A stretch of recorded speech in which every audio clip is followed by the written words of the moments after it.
Good morning बच्चों, कैसे हो। हम लोग एनसीईआरटी की क्लास 9 की बुक को पढ़ रहे हैं। इसमें हमने चैप्टर 3 को शुरू किया था।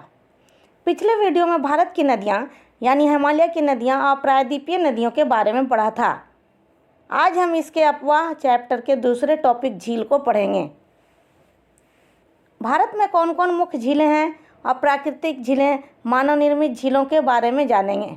साथ ही साथ झीलों के निर्माण के कारकों और झीलों को महत्व को भी जानेंगे। तो आइए सबसे पहले झील क्या है इसे समझते हैं। जब पृथ्वी के गर्त वाले भागों में जहाँ जल जमा हो जाता है उसे हम झील कहेंगे। गर्त यानी गड्ढा या निचली सतह। इसे हम इस तरह भी कह सकते हैं कि एक बड़ा पानी का भाग जो भूमि से घिरा हुआ हो उसे झील कहेंगे। बड़े आकार वाली झीलों को समुद्र कहा जाता है, जैसे कैस्पियन, मृत और अरल सागर। अधिकांश झीलें अस्थायी होती हैं, जबकि कुछ झीलों में केवल बरसात का पानी होता है, जैसे सुखना झील जो चंडीगढ़ में है। यह एक बरसाती झील है। अब हम झीलों के निर्माण के कारकों को जानेंगे, यानी झीलों का निर्माण किन किन हालतों में और किन के द्वारा होता है। आइए इन कारकों को देखते हैं। तो सबसे पहले हिमानियों और बर्फ़ की चादर की क्रिया के फलस्वरूप। हिमानी या हिमनद, इसे अंग्रेजी में ग्लेशियर भी कहते हैं, यानी जब हिमानियाँ बर्फ़ की चादरें पहाड़ों को छोड़कर नीचे उतरने लगती हैं तो ये अपने रास्तों में पत्थरों को काट छाँट करती हुई कई गड्ढे बनाती हैं। बाद में इन गड्ढों में इन्हीं के पिघले हुए जल भर जाते हैं, जिससे झील बन जाती है, जैसे राकसताल झील, नैनीताल झील आदि। नंबर 2, वायु द्वारा। अब आप कहेंगे कि वायु द्वारा कैसे झील बन जाती है, इसे समझते हैं। ऐसी झील रेगिस्तानी इलाकों में बनती है।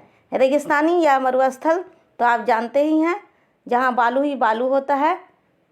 ऐसे इलाकों में जब हवाएं चलती हैं तो बालू के टीलों के बीच की ज़मीन को नीचा कर देती हैं, फिर इसमें वर्षा का जल भर जाता है और झील बन जाती है, जैसे सांबर झील और डिडवाना झील। नंबर 3, नदियों द्वारा। मैदानी भागों में नदी जब धीमी धीमी बहती है तो ये विसर्प करने लगती है।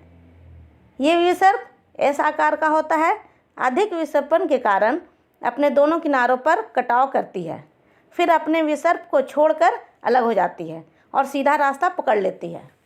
जो भाग अलग हो गया वह झील की शक्ल ले लेता है, इसे गोघुर झील भी कहते हैं। नंबर 4,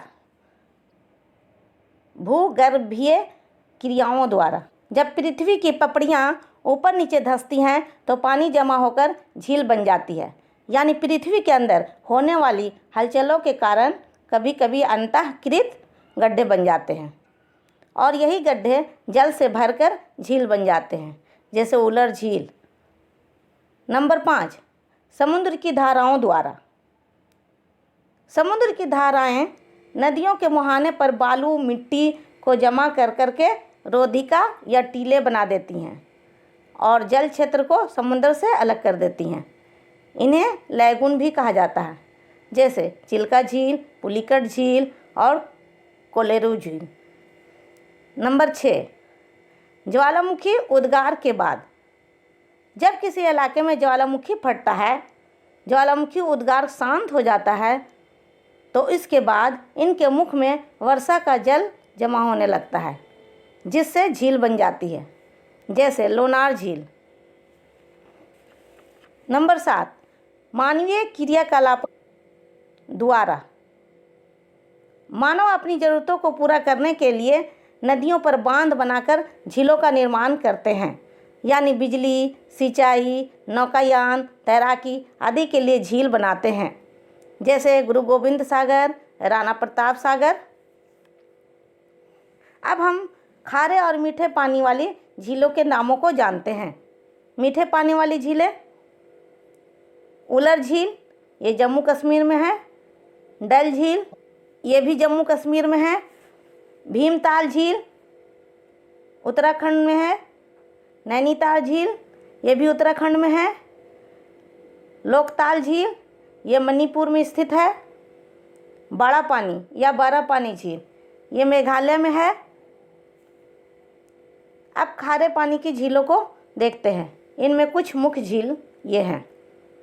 सांभर झील, यह राजस्थान के जयपुर में स्थित है। चिल्का झील, ये उड़ीसा में है।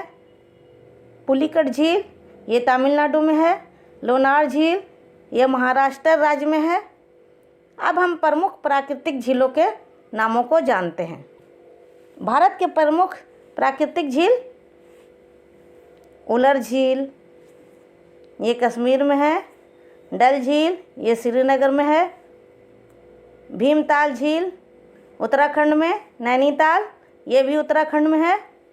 लोनार झील, ये महाराष्ट्र का क्रेटर झील है। कोलेरू झील, ये आंध्र प्रदेश राज्य में है। सांभर, ये राजस्थान में है। लोकटक झील, ये झील मणिपुर में है। चिल्का झील, ये उड़ीसा में है। ये भारत की सबसे बड़ी लैगून झील है।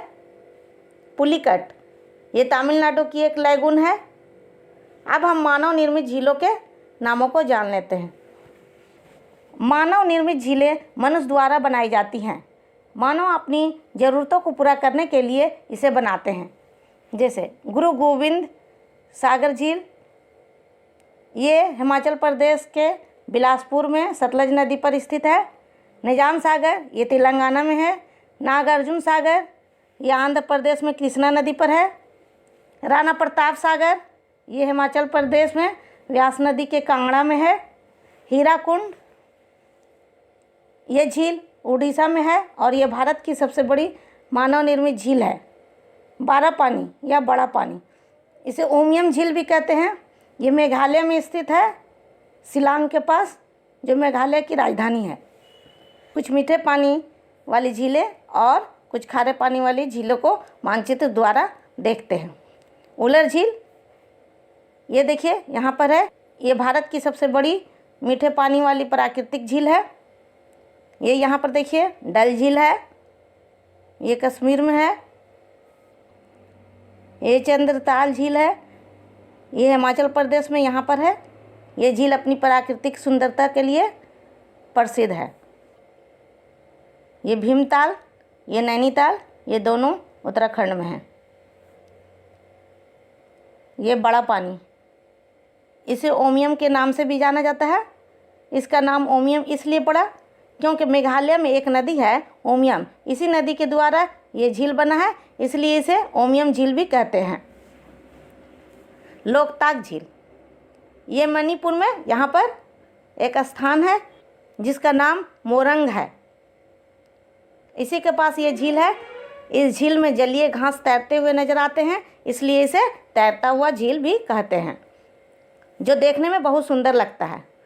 यहाँ पर घास, वनस्पतियों और मिट्टी से बहुत सारे द्वीप बन जाते हैं, इसलिए यह झील तैरता हुआ द्वीपों के लिए मशहूर है। अब इधर देखिए, ये चिल्का झील है। ये भारत की सबसे बड़ी समुद्री झील है। समुद्री झीलों को लैगून भी कहते हैं। इसी तरह ये भारत के सबसे बड़ा लैगून है। ये यहाँ पर पुरी जिला में स्थित है। यहाँ पे ये कोलेरू झील है, यह आंध्र प्रदेश में यहाँ पर स्थित है। ये झील कृष्णा और गोदावरी नदी के डेल्टाओं के बीच में है। ये भी ताजे पानी की झील है। यहाँ सर्दियों में बहुत सारे पक्षी आते हैं। ये पुलिकट झील जो तमिलनाडु के तट पर है, ये झील समुद्र से बालू की भित्ति के जरिए अलग होने से बना है। अब इधर पश्चिम की तरफ आते हैं। यहाँ पर ये सांभर झील राजस्थान में है, जो यहाँ पर जयपुर नगर के नज़दीक है।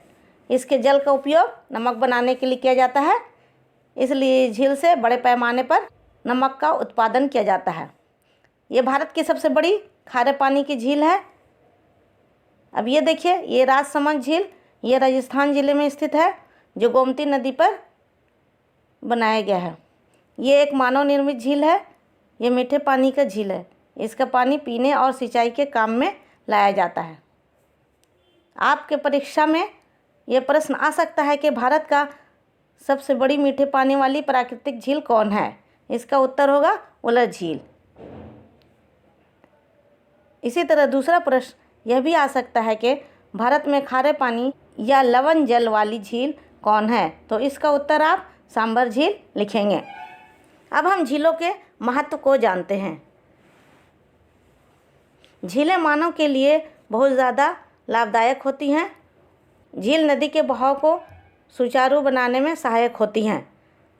यानी ये नदियाँ यह बहते जल के स्रोतों के स्तर को बनाए रखती हैं। यह बाढ़ को रोकती है, तो उस समय बाढ़ के पानी को अपने अंदर समाकर रोकती हैं। यह पानी को संतुलित करने में सहायक करती हैं। यानी सूखे के मौसम में जब पानी की कमी हो जाती है तो इस कमी को संतुलित करती है। यानी ये भूजल को रिचार्ज करने में सहायक करती हैं। जल विद्युत यानी पनबिजली बनाने में भी इसका प्रयोग किया जाता है। जिन क्षेत्रों में झीलें होती हैं वहाँ की जलवायु को ये सामान्य बनाती हैं।